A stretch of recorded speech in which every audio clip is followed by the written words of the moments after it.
Good morning সকলোকে মোৰ নতুন এটা ভিডিঅ'লৈ আপোনালোকক স্বাগতম জনাইছোঁ। আগৰ মোৰ ভিডিঅ'টো চাই আপোনালোকে ভালকৈ মোৰ ভিডিঅ'টো প্ৰথমবাৰ চাইছে তেতিয়াহ'লে মোৰ চেনেলটো এবাৰ ছাবস্ক্ৰাইব কৰি দিব, লগতে বেল আইকনটো বজাই লগতে লাইক দিবলৈ নাপাহৰিব।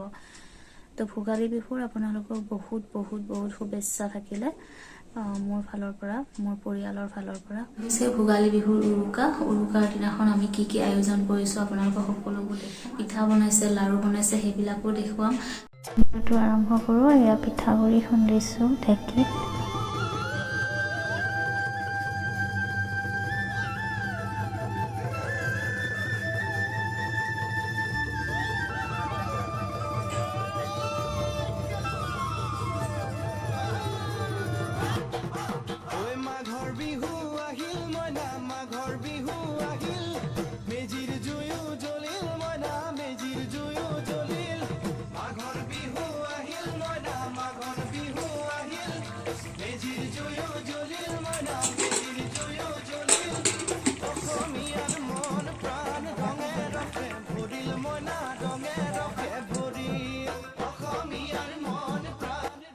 এয়া হৈছে চুঙা চাউল। আমাৰ ইয়াৰ দৰঙৰ ফালে চুঙা পিঠা কয়।